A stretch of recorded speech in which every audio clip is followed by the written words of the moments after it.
ज्ञानवापी के वीडियो सबूत में आज क्या है? गुंबद की कलाकृतियों में किसके सबूत मिले हैं?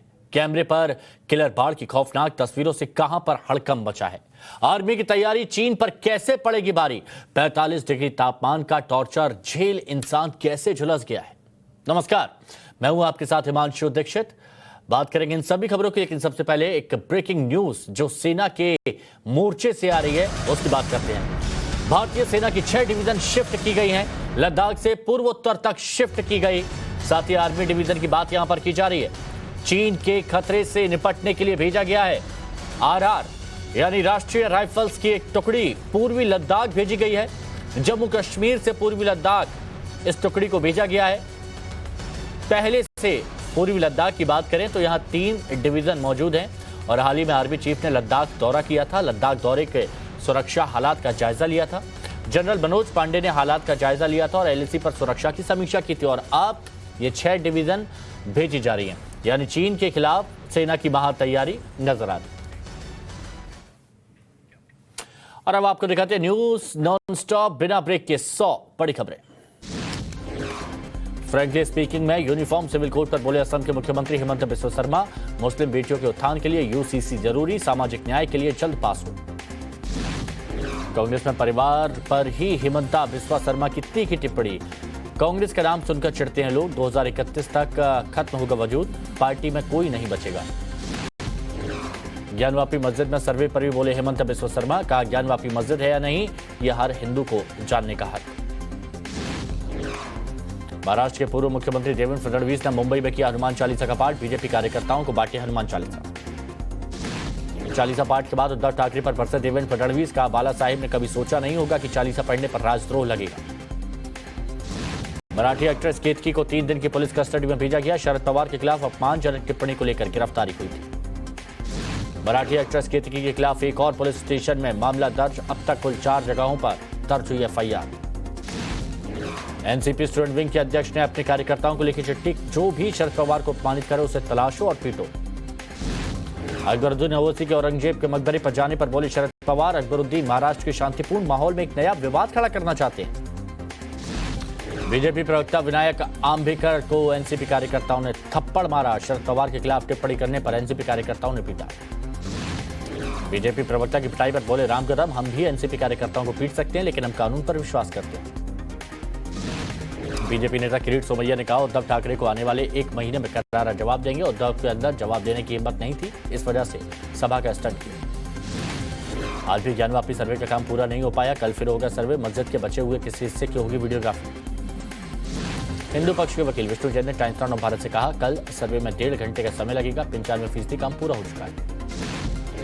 विष्णु जैन ने कहा जिसका दावा किया वो सब मिला, उम्मीद से ज्यादा सबूत मिले। आज करीब 5.5 घंटे तक चला सर्वे। ज्ञानवापी में गुंबद के पास हुआ सर्वे। ड्रोन से भी तस्वीरें ली गई। ज्ञानवापी सर्वे पर बोले आरएसएस के नरेश कुमार। कहा ताजमहल, ज्ञानवापी और कृष्ण जन्मभूमि की सच्चाई जानना चाहती है जनता। कोर्ट सत्य जुटाने में करनी चाहिए मदद। ज्ञानवापी सर्वे पर सियासी घमासान में गिरिराज सिंह की एंट्री। कहा नेहरू ने आक्रमण करने वालों की निशानियों को सही जाए। ज्ञानवापी मस्जिद सर्वे को ओवैसी ने बताया तमाशा। बोले जैसे बाबरी मस्जिद हमसे छीनी, उन्हीं हथकंडों का इस्तेमाल हो रहा है। ज्ञानवापी पर ओवैसी का बयान। ज्ञानवापी मस्जिद थी और हमेशा रही। 2 अक्टूबर से शुरू होगी कांग्रेस की भारत जोड़ो यात्रा। सोनिया गांधी ने किया ऐलान, वरिष्ठ नेता होंगे शामिल। उदयपुर में कांग्रेस ने पारित किए कई प्रस्ताव। हर राज्य में बनेगा पॉलिटिकल सेल। कांग्रेस के चिंतन शिविर में किसानों को मुफ्त बिजली देने का प्रस्ताव पास। ट्रैक्टर को टैक्स फ्री करने का भी प्रस्ताव पास। एक परिवार एक टिकट पर कांग्रेस का यूटर्न। 5 साल संगठन में काम करने पर मिलेगा टिकट। कांग्रेस के चिंतन शिविर में बीजेपी पर उठे सवाल। कांग्रेस ने कहा बीजेपी चीन के मुद्दे पर चुप क्यों। टाइम्स ऑफ भारत से बातचीत में बोले महाराष्ट्र के पूर्व सीएम पृथ्वीराज। ईवीएम के खिलाफ लड़ने के लिए हमें पहले जीत कराना होगा, फिर बैलेट पेपर से चुनाव करेंगे। लोकसभा चुनाव के लिए कांग्रेस का बड़ा फैसला। राहुल गांधी 9 अगस्त से देश भर की यात्रा पर। कश्मीर टू कन्याकुमारी। राहुल गांधी की भारत यात्रा पर बोले मुख्तार अब्बास नकवी। वो यात्रा करते करते कहीं बीच में बॉर्डर पार ना चले जाएं। कल डूंगरपुर आदिवासी रैली में सिर्फ राहुल गांधी जाएंगे। बनेश्वर धाम मंदिर में दर्शन करेंगे। बुंडका अग्निकांड की मजिस्ट्रियल जांच के आदेश हुए पास। दिल्ली एलजी ने पश्चिमी जिला मजिस्ट्रेट को जांच सौंपी। मुनकाहट से आरोपित मुनीस लाखड़ा को पुलिस ने परिवार समेत गिरफ्तार किया। मुनका अग्निकांड पर राष्ट्रीय मानवाधिकार आयोग का दिल्ली सरकार को नोटिस, 2 हफ्तों में जवाब मांगा। मुनका में एनडीआरएफ टीम का सर्च ऑपरेशन पूरा हुआ, इमारत की दूसरी मंजिल पर कई मानव अंग मिले। आर्टिकल 370 के मुद्दे पर उमर अब्दुल्ला ने फिर बीजेपी को घेरा, कहा हार नहीं मानूंगा। जम्मू कश्मीर के पूर्व मुख्यमंत्री ने कहा कुछ लोग गलतफहमी के शिकार हुए, खामियाजा हमें भुगतना पड़ा। जम्मू कश्मीर के पूर्व सीएम उमर अब्दुल्ला का बीजेपी पर हमला, का 370 हटाने के बाद नहीं बदली तस्वीर। टारगेट किलिंग पर बोले उपराज्यपाल मनोज सिन्हा, पीएम पैकेज के तहत काम में लगे लोगों की सुरक्षा का रिव्यू किया गया। बड़गांव में कश्मीरी पंडितों के प्रदर्शन में शामिल हुए रविंदर रैना, नाराज प्रदर्शनकारियों ने दी कश्मीर छोड़कर जम्मू लौटने की चेतावनी। राहुल भट्ट की हत्या के विरोध में फरीदाबाद के लोगों का कैंडल मार्च। शोपिया के तुर्कवा गांव में आतंकी और सुरक्षा बलों के बीच मुठभेड़, क्रॉस फायरिंग में एक नागरिक की मौत। शोपिया में आतंकी और सुरक्षा बलों की मुठभेड़ में मारे गए नागरिक के परिवार का प्रदर्शन। शोपिया में क्रॉस फायरिंग में मारे गए नागरिक की मौत पर मजिस्ट्रियल जांच। शोपिया क्रॉस फायरिंग पर आधिकारिक बयान आए सामने, सीआरपीएफ और पुलिस की पेट्रोलिंग गाड़ी पर आतंकियों ने किया हमला। कटरा हादसे पर एडीजी ने कहा घायलों और स्थानीय लोगों के अनुसार बस में जोरदार धमाके के बाद आग लगी। कटरा हादसे के बाद डीजीपी दिलबाग सिंह ने अधिकारियों की बैठक ली, सुरक्षा बढ़ाने के निर्देश। बड़गाम के राहुल भट्ट की हत्या के बाद गुस्साए कश्मीरी पंडितों का श्रीनगर में प्रदर्शन। कल नेपाल दौरे पर जाएंगे पीएम मोदी, प्रधानमंत्री देवबा से करेंगे मुलाकात। गोरखपुर में विकास परक परियोजनाओं का लोकार्पण और शिलान्यास कार्यक्रम, सीएम योगी शामिल हुए। गोरखनाथ मंदिर में सीएम योगी का जनता दरबार, फरियादी की गोद में बच्चा देख सीएम ने उसे दुलार किया। यूपी के लखनऊ में सीएम योगी ने कैंसर अस्पताल का उद्घाटन किया। लखनऊ के मेदांता अस्पताल में भर्ती संत रामदास और संत योगेंद्र से मिलने पहुंचे सीएम योगी। अयोध्या में राम मंदिर के बाद अब लखनऊ में बनेगा भव्य लक्ष्मण मंदिर। दिल्ली में एनसीडी के अतिक्रमण के खिलाफ कार्रवाई पर बैठक करेंगे सीएम केजरीवाल, कल 11 बजे विधायकों से चर्चा करेंगे। केरल में 2020 पार्टी के साथ आम आदमी पार्टी का गठबंधन। माणिक साहा ने त्रिपुरा के नए सीएम के तौर पर शपथ ली, राजभवन में राज्यपाल सत्यदेव नारायण आर्य ने शपथ दिलाई।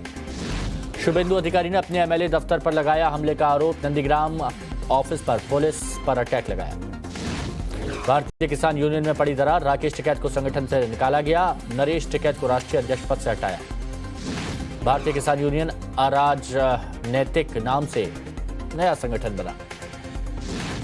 18 मई को दिल्ली में रोहित जोशी को पूछताछ के लिए तलब किया गया, आवास के बाहर नोटिस चस्पा किया, रेप का आरोप। मंत्री महेश जोशी ने नोटिस पर कहा अधिकारियों के साथ जांच में सहयोग करूंगा। उत्तराखंड में भी चला बुलडोजर, अवैध संपत्ति कुर्कोने के बाद आरोपित ने किया सरेंडर। बीपीएससी पेपर लीक मामले में ईओयू की बड़ी कार्रवाई। कल ईडी कोर्ट में पूजा सिंघल और सीएस सुमन कुमार की होगी पेशी, सोमवार को खत्म हो रही है रिमांड की अवधि। कोर्ट में पेश हुए करनाल से पकड़े गए आतंकी, 2 को मिली 3 दिन की रिमांड, बाकी आरोपियों को 14 दिन की न्यायिक हिरासत में भेजा। एमपी के गुना में आरोपित शिकारियों को कोर्ट ले जाते वक्त पलटी गाड़ी, आरोपियों ने भागने की कोशिश की तो पुलिसकर्मियों ने पैर में मारी गोली। नोएडा में संपत्ति विवाद में एक शख्स की मौत, पुलिस ने 2 आरोपियों को गिरफ्तार किया। यूपी के आगरा में ग्राहक बनकर आए बदमाशों ने की लूटपाट, शराब से तमंचे के बल पर लूटे 10 लाख रुपए। जयपुर में बेखौफ बदमाशों ने दुकानदार पर किया ताबड़तोड़ हमला, पूरी घटना सीसीटीवी में कैद। बंगाल के मुर्शिदाबाद में धार्मिक रैली के दौरान झड़प हुई, 2 समुदायों की लड़ाई में पुलिस पर भी हमला हुआ। उत्तराखंड के हल्द्वानी में पत्थर से कुचलकर युवक की हत्या, आरोपित ने कहा मां बहन को गाली दे रहा था इसलिए उतारा मौत के घाट। बिहार के सीवान में बदमाशों ने एक ही परिवार के 5 लोगों को गोली मारी, संपत्ति का विवाद। राजस्थान के नागौर में नमक व्यापारी की गोली मारकर हत्या, पीड़ित परिवार ने विधायक के उप मुख्य सचेतक पर आरोप लगाया। नवी मुंबई के द्रोणागिरी किले में मिला मानव हड्डियों का कंकाल, जांच में जुटी टीम। रांची रिम्स इमरजेंसी में चला बड़ा हादसा, एक मरीज ने इमरजेंसी वार्ड में फायर एक्सटिंग्विशर स्प्रे किया।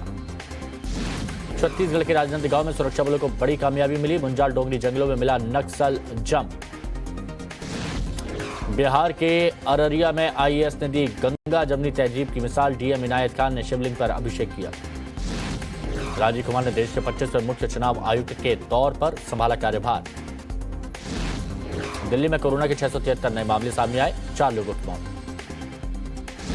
दिल्ली में फिर बढ़े सीएनजी के दाम, 73 रुपए प्रति किलोग्राम हुई कीमत। भारतीय सेना की 6 डिवीजन को किया गया शिफ्ट, चीन के खतरे से निपटने के लिए लद्दाख से पूर्वोत्तर तक army division shift. Lalpuri Ladakh में सेना की 3 डिवीजन मौजूद, जम्मू कश्मीर से आरआर की एक टुकड़ी को लद्दाख के लिए किया गया रवाना। दिल्ली में गर्मी ने तोड़े सारे रिकॉर्ड, राजधानी में पारा पहुंचा 49 डिग्री के पार। असम में भयंकर बाढ़ से 6 जिले प्रभावित, कई हेक्टेयर फसलों को नुकसान। असम में भारी बारिश के कारण पूर्वोत्तर सीमांत रेलवे ने कई ट्रेनों को रद्द किया। असम के तामुलपुर में बाढ़ का प्रकोप जारी, पानी के बहाव में बहा बांबू का पुल। महाराष्ट्र के पालघर में मंडप गिर जाने से बड़ा हादसा, शादी समारोह में टेंट गिरने से 4 लोग गंभीर रूप से घायल। दिल्ली जयपुर हाईवे पर लगा कई किलोमीटर लंबा जाम, अहिर रेजिमेंट के अधिकार यात्रा के चलते हाईवे पर रेंगती दिखी गाड़ियां। पाकिस्तान के उत्तरी वजीरिस्तान में धमाके में 3 बच्चों सहित 6 की मौत। पाकिस्तान के पेशावर में सिख समुदाय के 2 लोगों की हत्या, बाइक सवार बदमाशों ने दुकान में बैठे भाइयों को गोली मारी। पेशावर में सिखों की हत्या के बाद पाकिस्तानी प्रधानमंत्री ने दी हाई लेवल जांच के आदेश, शहबाज शरीफ ने कहा दोषियों को बख्शेंगे नहीं। पाकिस्तान में सिखों की हत्या पर विदेश मंत्रालय का कड़ा रुख, का ईमानदारी से अपनी जिम्मेदारी निभाए पाक। इटली में महिला अधिकारी के यौन शोषण करने वाले डिप्लोमेट को किया गया सस्पेंड, 50 लाख का देना होगा हर्जाना। बैडमिंटन डबल्स में भारत ने रचा इतिहास, 14 साल की चैंपियन इंडोनेशिया को हराकर थॉमस कप जीता। पीएम मोदी ने बैडमिंटन टीम से बात की, सभी खिलाड़ियों का हौसला भी बढ़ाया। भारतीय बैडमिंटन टीम को सीएम योगी ने भी बधाई दी, कहा ऐतिहासिक विजय के लिए टीम को बधाई। विदेश मंत्री एस जयशंकर ने टीम इंडिया को बधाई देते हुए कहा कई युवा भारतीयों के लिए प्रेरणा। थॉमस कप पर जीत के बाद खेल मंत्री अनुराग ठाकुर ने की 1 करोड़ के नगद इनाम की घोषणा। जयेश भाई जोरदार, बॉक्स ऑफिस पर पहले दिन नहीं कर पाई जोरदार कमाई, सिर्फ 3 करोड़ की ओपनिंग। भाविका के जन्म के बाद फिल्म को लेकर नर्वस थे अनुष्का शर्मा, बोली मैं पहले जितनी स्ट्रॉन्ग नहीं थी। 20 मई को रिलीज फिल्म भूल भुलैया 2, कार्तिक आर्यन और कियारा आडवाणी जमकर कर रहे हैं प्रमोशन। एक बड़ी खबर आपको बता दें, महाराष्ट्र के पूर्व सीएम और नेता विपक्ष देवेंद्र फडणवीस ने मुख्यमंत्री उद्धव ठाकरे पर पलटवार कर दिया है। फडणवीस ने उद्धव के हिंदुत्व को गधाधारी करार दिया है। पूर्व सीएम ने कहा कि उद्धव ने कहा कि उन्होंने हमें लात मारी, लात तो गधे मारते हैं, ऐसे में उद्धव का हिंदुत्व गधाधारी नहीं गधाधारी है। तुमचं हिंदुत्व हे गधाधारीचं आहे, ते गधाधारी नाही आहे। आणि तुम्ही म्हणाले आम्हाला लात मारली, अरे लात गधा मारतो। हाँ, जो खराब पहलवान असतो तो ठोकर मारतो, ठोकर, लात गधा मारतो, गधा। और अब देखिए वो वीडियो खबर जो दिन भर चर्चा में रही।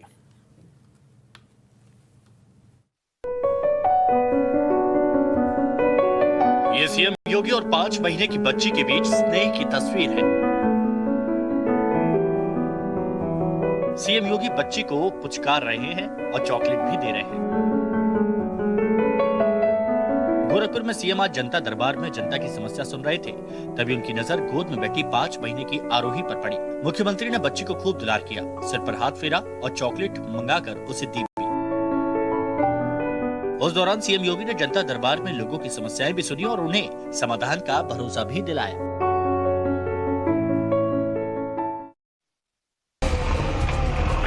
देश में बुलडोजर अपराध के खिलाफ मजबूत अस्त्र बन रहा है। उत्तराखंड के उधम सिंह नगर के काशीपुर में पुलिस ने जब आरोपित के घर पर बुलडोजर चलाया तो तुरंत आरोपित ने सरेंडर कर दिया। 9 मई को मिट्टी खनन को लेकर भरतपुर में फायरिंग के आरोपित के घर पुलिस प्रशासन जब बुलडोजर से घर की 4 दीवारी तोड़ने पहुंची, कुछ ही पल में रिश्तेदारों ने उसके हाजिर होने की बात कही और 1 घंटे में आरोपित कुंडा थाने में हाजिर हो गया। यूपी मॉडल की तर्ज पर अब उत्तराखंड की धामी सरकार में भी अपराधियों के खिलाफ बुलडोजर गरज रहा है।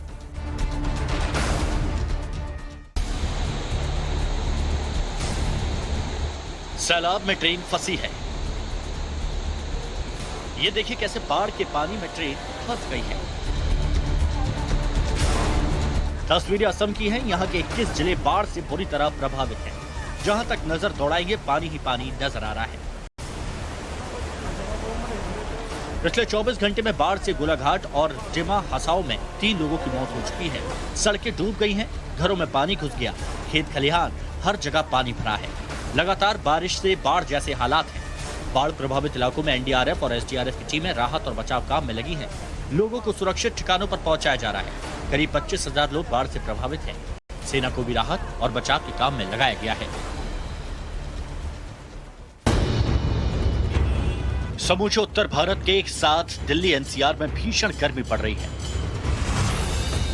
दिल्ली में पारा 26 डिग्री के पार पहुंच गया है। मौसम विभाग की माने तो अगले 4 दिन इसी तरह से झुलसाने वाली गर्मी पड़ने वाली है। गर्मी की वजह से लोग सड़कों पर कम निकल रहे हैं, लेकिन जो किसी मजबूरी से निकल भी रहे हैं उन्हें धूप में काफी दिक्कत का सामना करना पड़ रहा है। लू के लिए मौसम विभाग ने अलर्ट भी जारी किया है। अब आज के दिन की वो खबरें जो देश का मुद्दा बनी, फैक्ट और रिसर्च के साथ।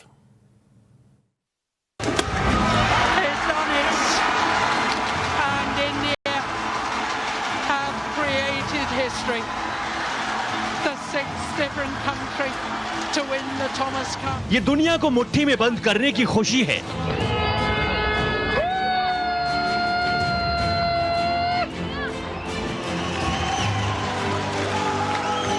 ये इतिहास रचने और इतिहास में दर्ज होने का जश्न है।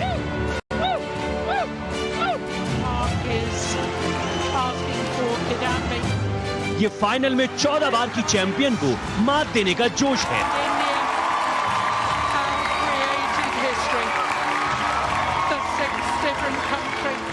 ये रिकॉर्ड तोड़ने और रिकॉर्ड बनाने का जश्न है।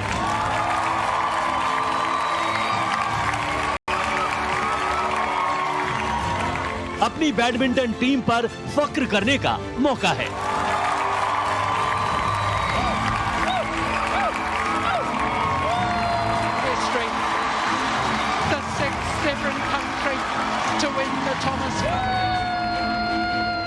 बैडमिंटन के प्रतिष्ठित टूर्नामेंट थॉमस कप पर भारत ने कब्जा कर लिया है। पहली बार भारत ने ये टूर्नामेंट जीता। भारत ने इतिहास रचते हुए मौजूदा चैंपियन इंडोनेशिया को हराकर थॉमस कप का खिताब अपने नाम किया है।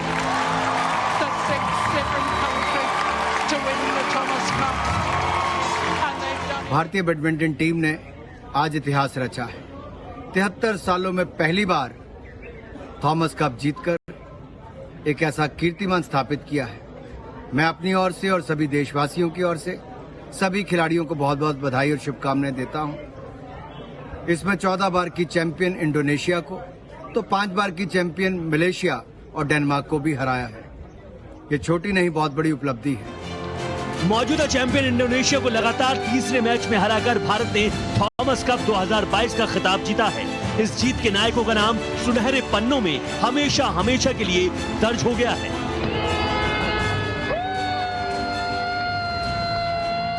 पहले मुकाबले में मेंस सिंगल वर्ग में विश्व के नंबर 9 शटलर लक्ष्य सेन और विश्व के नंबर 4 खिलाड़ी एंथनी सिनिगू का गिंटिक कोमाती। दूसरे मैच में मेंस डबल वर्ग में सात्विक साईराज रंकी रेड्डी और चिराग शेट्टी की जोड़ी ने इंडोनेशिया के केविन संजाया और मोहम्मद एहसान को धो डाला। वहीं तीसरे मैच में किदाम्बी श्रीकांत ने जोनाथन क्रिस्टी को पीटकर भारत को पहली बार थॉमस कप का चैंपियन बना दिया। भारत ने पहले तीनों मैच जीते हुए 14 बार की चैंपियन इंडोनेशिया को एक तरफा अंदाज में 3-0 से रौंद दिया। पूरा देश अपने योद्धाओं पर गर्व कर रहा है। प्रधानमंत्री ने अपने ट्वीट में लिखा, भारतीय बैडमिंटन ने इतिहास रच दिया। पूरा देश भारत के थॉमस कप जीतने से खुश है। हमारी संपूर्ण टीम को बधाई और भविष्य के लिए शुभकामनाएं। ये जीत कई आगामी खिलाड़ियों को प्रोत्साहित करेगी। मैं अपनी ओर से और खेल मंत्रालय की ओर से 1 करोड़ रुपए का नकद पुरस्कार कैश प्राइज टीम इंडिया के लिए घोषित करता हूं थॉमस कप जीतने पर। और मुझे पूर्ण आशा है कि खेलों को बढ़ावा देने के लिए प्रधानमंत्री मोदी जी के जो प्रयास हैं, हमारे खिलाड़ी अपनी मेहनत के साथ ऐसे और टूर्नामेंट जीतेंगे और मेडल जीतेंगे और तिरंगे की आन बान शान को और बढ़ाएंगे। खेल मंत्री अनुराग ठाकुर ने इसे अभूतपूर्व जीत बताते हुए भारतीय टीम के लिए 1 करोड़ रुपए का इनाम का ऐलान किया है। पूरे देश का जोश हाई है।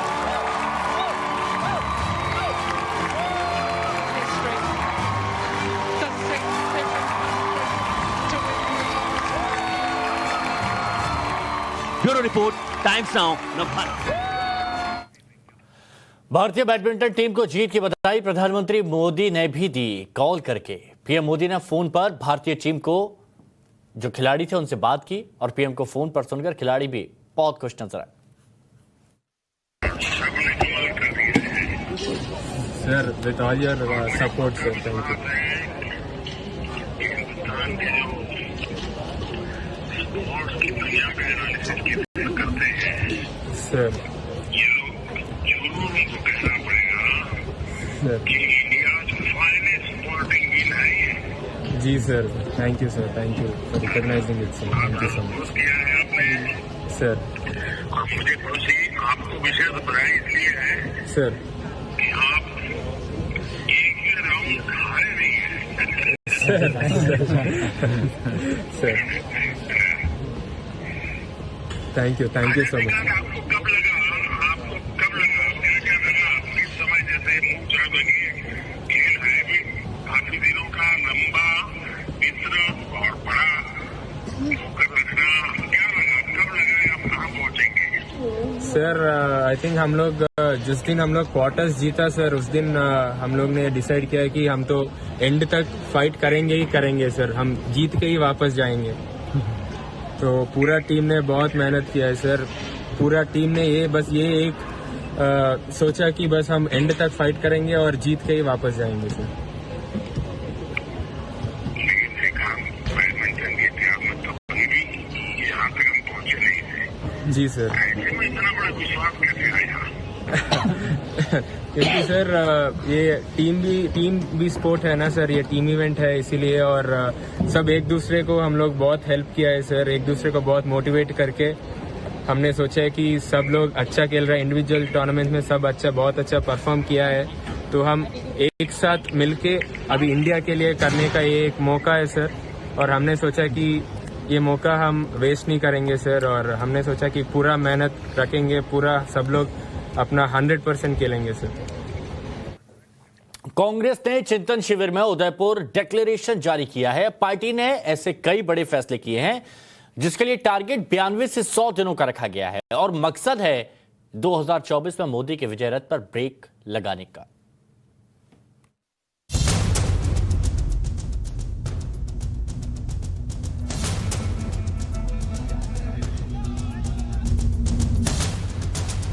राजस्थान के उदयपुर में कांग्रेस का नव संकल्प चिंतन शिविर आज संपन्न हो गया।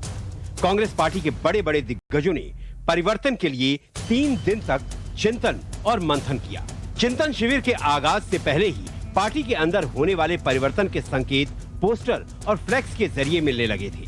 आयोजन कोई भी हो, आमतौर पर कांग्रेस पार्टी की ओर से लगने वाले पोस्टर में परिवार को ही प्राथमिकता दी जाती है, लेकिन बदलाव के नाम पर हुए इस चिंतन शिविर में बदलाव परंपरा को बदलकर प्रदर्शित किया गया।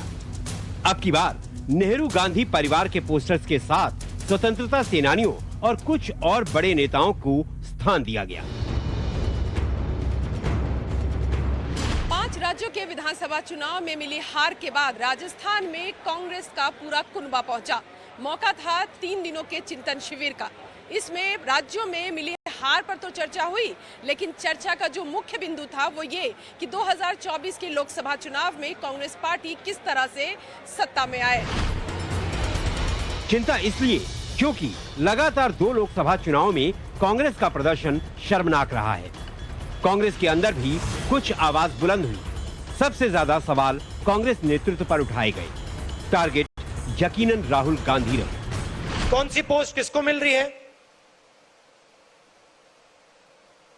इंटरनल हमारा फोकस रहता है, और आज के समय में इंटरनल फोकस से हमारा काम नहीं होने वाला है।